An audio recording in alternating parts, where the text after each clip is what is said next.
the debate. I recognize the member from Orleans. Thank you. Thank you very much, Madam Speaker, and I thank my colleagues for that rousing applause for my introduction. I'll be sharing my time this afternoon with my friends from Beaches East York and Ottawa South. Now, Madam Speaker, despite the applause, I am rising today to speak against the government's plan to ban automated speed enforcement across Ontario, all of which is included in this bill, which, according to the government, is intended to make Ontario more competitive economically. I don't understand how taking speed cameras out of communities and away from school zones and park zones will make our economy more competitive, but that's for the government to describe. They call it red tape reduction, but we have to be honest. This isn't about red tape or reducing it. It's about rolling back road safety. It's about turning back the clock on a program that has proven to work. It's important to remind people, Madam Speaker, and perhaps to remind the government, that it was in fact their government that created the rules around photo radar in Ontario. They wrote those regulations in 2019 after having been elected. They told cities to use technology and to use that technology responsibly in school zones and in community safety zones. Community safety zones are near parks and playgrounds and schools. It's where we know and we expect children and families to be walking, to be riding their bike, to be playing. And now, 6 years later, Madam Speaker, they're tearing it all out just as the evidence shows that it works. That is not leadership, Madam Speaker. I think many of us might consider that to be a case of whiplash. That the government is in fact running away from their own success. And why do we know it's been successful? Because there have been studies, Madam Speaker. A peer-reviewed study from the Hospital for Sick Kids here in Toronto and the Toronto Metropolitan University, showed that school zones and speed enforcement in school zones in Toronto has worked. A 45% drop in speeding vehicles, a 10 kilometer per hour reduction in average speeds, an 88% drop in extreme speeding of 20 kilometers an hour or more. If you think about school zones, Madam Speaker, at least in Ottawa, most schools have a 40-kilometer sign in front of the school. So if you're going 20 kilometers over, so 60 kilometers or more over in front of a school, you're actually exceeding the speed limit by 50%. That is an enormous speed in front of a school, Madam Speaker, and it shows an 88% drop in that extreme speeding. When cameras were removed, the speeding rates returned to previous levels. In Ottawa, the results were also clear. High-end speeders also fell dramatically. Overall compliance at some locations quadrupled within 3 months of deployment. There have been international studies. There have been at least 35 separate international studies about automated speed enforcement, Madam Speaker. Across those international studies, average speeds fell by 15%. Some places it fell by as much as 70%. In addition to speeds coming down, guess what else we saw? Correlating accidents and injuries fell at the same time, anywhere from 14 to 25%. So it's clear, the science is clear. Slower speeds lead to fewer collisions, lead to fewer injuries. Speed cameras encourage people to drive slower, and if we're driving slower through sensitive areas near schools, near parks, where kids and families are expected to be walking and playing, that makes our communities safer. Speaker, you can't debate physics. A pedestrian hit by a car or a truck at 30 kilometers an hour, more often than not, you will survive. At 50 kilometers per hour, that same person is 8 times more likely to die. For every 5 kilometers an hour over can mean the difference between what is a close call and what is a tragedy. That's what this debate is actually about. Not fines, not revenue, not tax grabs. It's about saving lives and the potential to save lives. Now, Madam Speaker, the province's own, this government's own preliminary 2023 Ontario Road Safety Annual Report spells it out pretty clearly. Speeding, according to that report, caused 21.3% of all traffic collision fatalities. Drinking and driving, anyone take a guess? 7.5%. Speeding now nearly kills 3 times as many people as impaired driving. Yet this government's response is to ban the one tool that we have proven to slow people down. Madam Speaker, it's like banning the breathalyzer test because they think it'll make drunk drivers nervous. It's reckless, it's backwards, it's dangerous, and it will make our communities more dangerous. And, Madam Speaker, while we're talking about this government report, I'd like to know where the rest of the numbers are. We are now in the 4th quarter of 2025. The government still hasn't published final data for 2022. We still only have the preliminary report for 2023, and there is no data from this government for 2024. 2.5 years behind the public reporting on critical traffic and speed and road safety related information. That's not transparency, Madam Speaker. That is, I think some might argue, concealment. You can't manage what you refuse to measure. Municipalities can't target enforcement. Police can't plan for their resources. Legislators can't see what's working or what's not. And perhaps that's what they do want, Madam Speaker, because if they don't have the data showing that their program works, they can turn a blind eye when the Premier wants to rip it all out. If road safety was truly a priority, that data, those numbers would be published every year on time. Instead, we get this fog. Because when you hide behind the data, Madam Speaker, you hide behind the truth.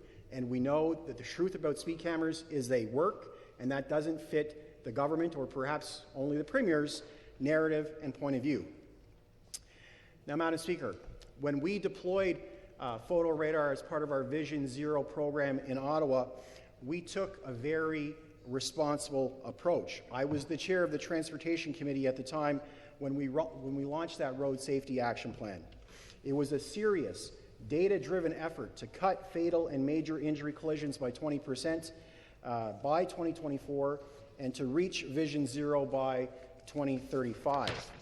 At the time, in that first year, we invested $31 million. We installed cameras where they mattered, near schools and near parks and busy places where kids and families would be known to be walking and playing. And the results spoke for themselves. As I've mentioned earlier, compliance jumped from 57% to 81% over the 3 years of the program. That's not a punishment. That's not a tax grab. That is progress. That is progress on making our neighborhoods and our communities safer. And it's easy to think that neighborhoods and communities are just roads and houses and the things that you see. But really what we're talking about is the people, our neighbors, our family members, our kids, our parents. That's who we are trying to make safer by ensuring that our roads are safer and that vehicles travel the posted speed limit. In Ottawa, Madam Speaker, every dollar in fines from automated speed enforcement went directly into road safety programs. It helped fund crossing guards. It helped pay for new signals for pedestrian crosswalks. It helped pay for better lighting. It helped pay for safer intersections. It helped pay for building the roundabouts the Premier is talking about. It helped pay to physically change roads and sidewalks and the internal workings of communities to make it safer so that the amount of speeding would actually go down over time because of those physical changes. And again, we could make pedestrians and cyclists and motorists safer while traveling through our communities. It has saved lives and it pays for itself. Madam Speaker, photo radar isn't just safer, it's smarter and it is cheaper.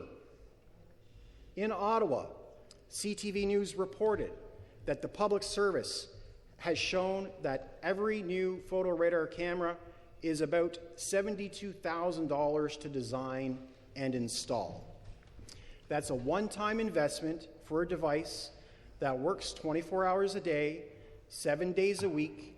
It never calls in sick, it never draws a pension. We never have to buy it a squad car. Compare that to traditional law enforcement. It costs $15,450 to train a new police officer at the Ontario Police College. We pay police very well in our province, easily into the six figures. Plus, we buy them a car. We have gas. We have insurance. We have the body armor. We have the body camera. We have their weapon. We have the radio. Every piece of kit to put into the police hands and to make them safe so that they can enforce the law, it's an expensive business. We need those officers on our streets, Madam Speaker. We need more officers on our streets.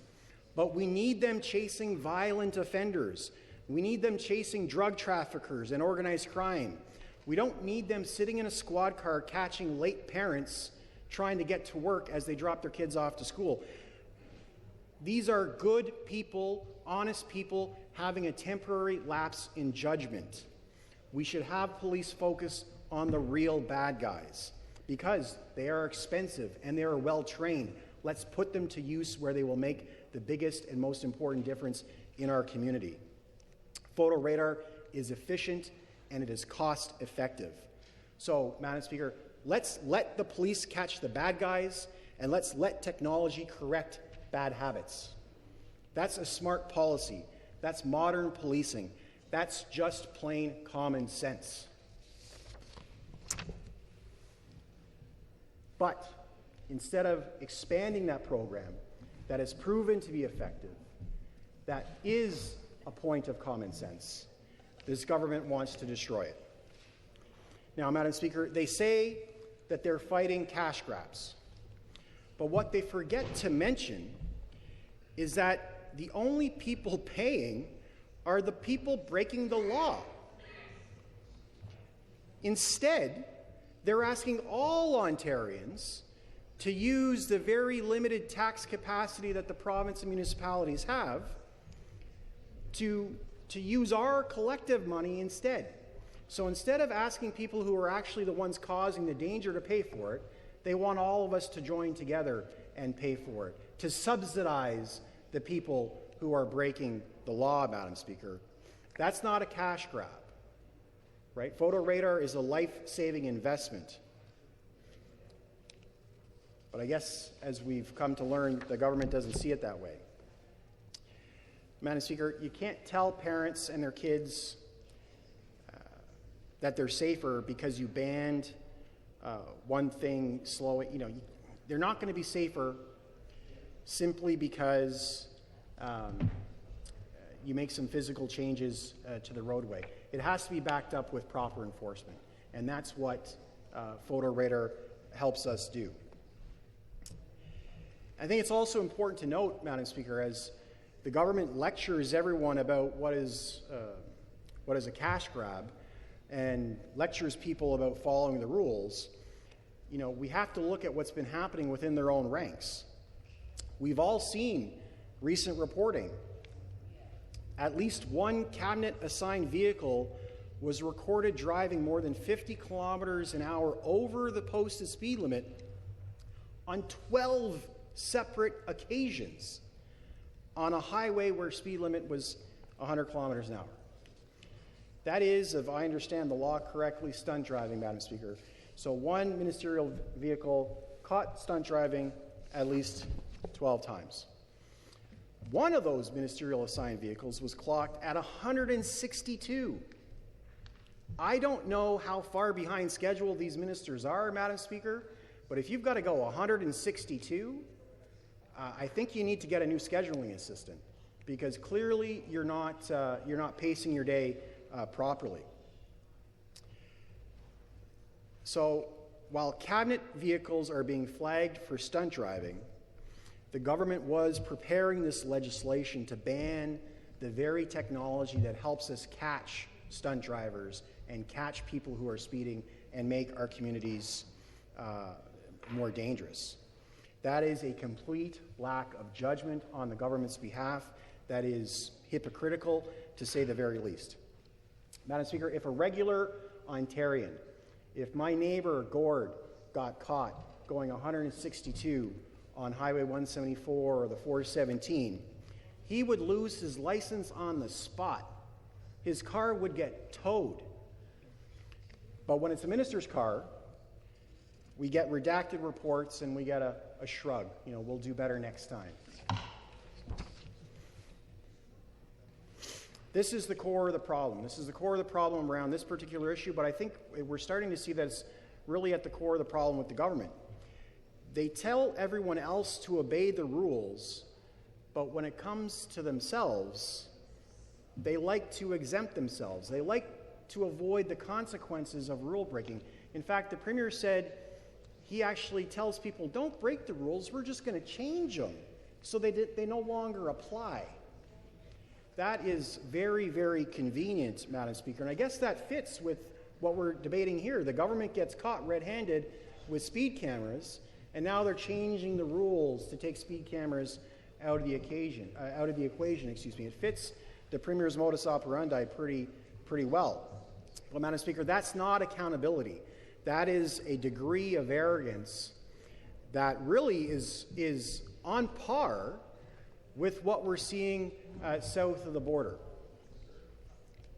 So, Madam Speaker, I think my hope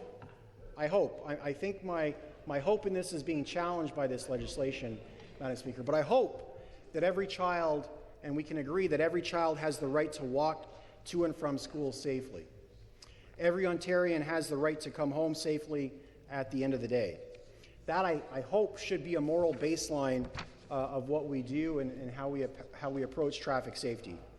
And when we have a tool that makes that more likely, that literally saves lives, I think we have a duty to strengthen that tool, not to scrap it.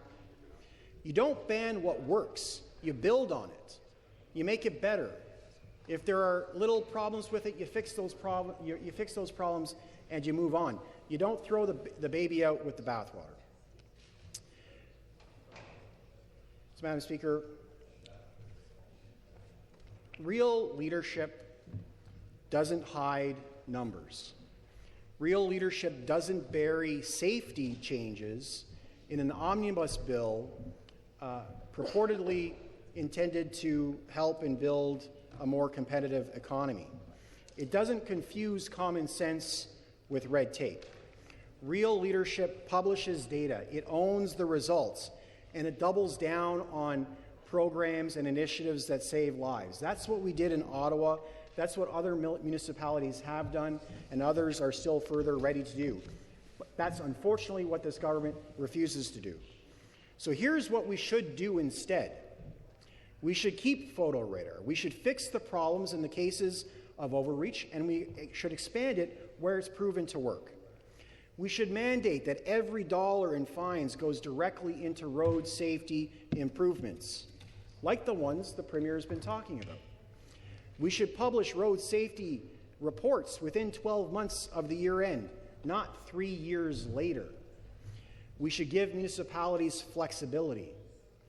And we need to put people over politics at the center of our transportation and certainly our transportation safety policy. Madam Speaker, it's about common sense. It's about the child who's walking to school, the senior who's crossing the street, the cyclist who's returning home from work as it's getting dark. Every one of those people deserves a government that values evidence over optics, that values safety over slogans and lives over talking points. It's not about, this aspect of the bill, Madam Speaker, isn't about cutting bureaucracy. This is not about cutting red tape. Taking out speed cameras is not in any way going to make our economy better or faster or better able to respond to the threats from Donald Trump and the Americans. This is simply about cutting corners on safety. Ontario doesn't need less enforcement. It needs smarter enforcement. It needs transparency and data and courage. And until the government delivers on that, what are we doing here? So, Madam Speaker, I want to stand with every parent, every police officer, and every municipal leader who wants to keep the cameras, who wants to slow down traffic, and wants to keep saving lives. Thank you, Madam Speaker.